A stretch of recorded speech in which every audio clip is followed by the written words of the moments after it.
అయినా సరే ధైర్యం వదులుకోకుండా మొక్కువని ప్రయత్నంగా నేను ప్రయత్నం చేస్తూనే వెళ్ళాను అధ్యక్ష తెలంగాణ రాకముందు బీఆర్ఎస్ ప్రభుత్వం ఏర్పడకముందు ఒక మాట అనుకున్నాం అధ్యక్ష.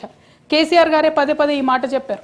ఉమ్మడి రాష్ట్రంలో మనకు కాంట్రాక్ట్ వ్యవస్థ వచ్చింది, మరి కాంట్రాక్ట్ ఎంప్లాయీస్తోని అవుట్సోర్సింగ్ ఎంప్లాయీస్తోని దేశానికి నష్టం జరుగుతుంది, రాష్ట్రానికి నష్టం జరుగుతుంది, అందరికన్నా ఎక్కువ తెలంగాణ యువకులకు నష్టం జరుగుతుందని చెప్పారు అధ్యక్ష.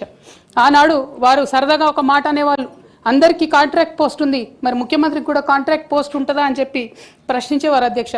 కానీ తెలంగాణ వచ్చిన తర్వాత 10 ఏళ్లలో కూడా కాంట్రాక్ట్ వ్యవస్థను మనం రద్దు చేసుకోలేకపోయినాం అధ్యక్ష.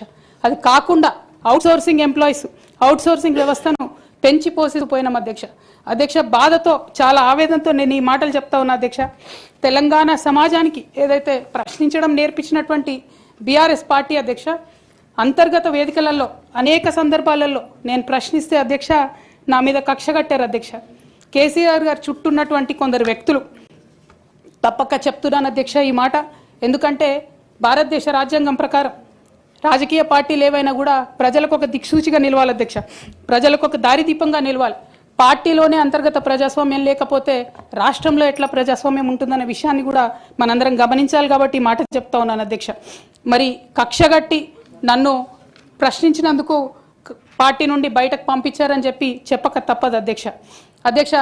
మొదటి సంవత్సరం నుంచే రాష్ట్ర స్థాయి నిర్ణయాలలో ఎక్కడ కూడా నా పాత్ర లేకుండా కట్టుబడి చేసినారు అధ్యక్ష. ఇవాళ ఆనాడు బాధపడ్డా ఇవాళ నేను సంతోషపడతా ఉన్నా అధ్యక్ష. ఎందుకంటే అధ్యక్ష ధర్నా చౌక్ రద్దు చేయడం అనేటటువంటిది ప్రజాస్వామిక హక్కుల్ని కాలరాయడంలో మొదటి మెత్త అధ్యక్ష. ఆనాడు ఇంటర్నల్గా ఎంత ప్రొటెస్ట్ చేసినా కూడా రాష్ట్రం వచ్చింది, ఇప్పుడు ధర్నాలు ఎందుకు, దరఖాస్తులు లేవు, ధర్నాలు లేవు, అన్ని పనులు చేసి పెడతామని చెప్పుకుంటూ వెళ్ళడం జరిగింది అధ్యక్ష. అట్లానే రైతులకు జరిగినటువంటి అక్రమ అరెస్టులు అధ్యక్ష, ఇవాళ ఒక్కొక్క దగ్గర నుంచి రైతులు మాట్లాడుతూ ఉంటే బాధ తట్టుకోలేకపోతున్నాం అధ్యక్ష. అదేవిధంగా పార్టీలో జరుగుతున్నటువంటి అవినీతి అధ్యక్ష, ప్రభుత్వంలో జరుగుతున్నటువంటి అవినీతిని ఎప్పటికప్పుడు నేను వారి దృష్టికి తీసుకెళ్లడం జరిగింది అధ్యక్ష. అమరజ్యోతి నుంచి మొదలు పెట్టుకుంటే అధ్యక్ష, అంబేద్కర్ విగ్రహం దగ్గర నుంచి మొదలు పెట్టుకుంటే అధ్యక్ష, సెక్రటేరియట్ నుంచి మొదలు పెట్టుకుంటే అధ్యక్ష, కలెక్టరేట్లలో కూడా తీరని అవినీతి జరిగిన మాట ముమ్మాటికి వాస్తవం అధ్యక్ష. దీనికి పెద్ద ఉదాహరణలు సిద్దిపేట సిరిసిల్లలో కట్టినటువంటి కలెక్టరేట్లు 2 వచ్చినటువంటి మొదటి వర్షానికే 2 కూడా మునిగిపోయినాయి అధ్యక్ష. ఆ విజువల్స్ అందరం కూడా మనం చూడడం జరిగింది. ఇక సిద్దిపేటలో సిరిసిల్లలో కట్టిన కలెక్టరేట్లకే దిక్కు లేకపోతే మొత్తం రాష్ట్రంలో కట్టినటువంటి అన్ని బిల్డింగ్లు ఎట్లుంటాయన్న విషయాన్ని కూడా ఒకసారి తెలంగాణ ప్రజలు ఆలోచించుకోవాలి అధ్యక్ష. ఒక పక్క నిజం మాట్లాడే వాళ్ళను, సూటిగా మాట్లాడే వాళ్ళను, ఉన్నట్టు చెప్పే వాళ్ళను రిస్ట్రిక్ట్ చేయడమే కాకుండా అధ్యక్ష ఉద్యమకారుల విషయంలో తీరని నిర్లక్ష్యం గురైంది అధ్యక్ష.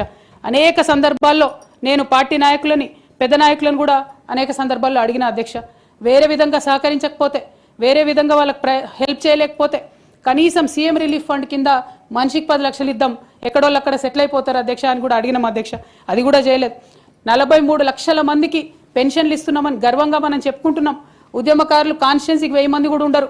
ఆ 1000 మందిని పట్టుకుంటే ఇంకో 1,00,000 మందికి ఎక్కువైతుంది.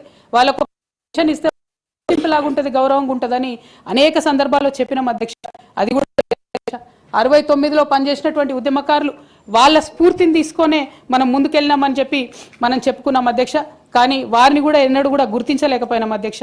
అదేవిధంగా విద్య విషయంలో అధ్యక్ష మన మెయిన్ ట్యాగ్ లైన్ నీళ్లు, నిధులు, నియామకాలు అనేటటువంటి మన మెయిన్ ట్యాగ్ లైన్ ఏదైతే ఉంటుందో అధ్యక్ష, అన్నిటినీ కూడా గండుగొట్టుకుంటూ పోయినాం అధ్యక్ష.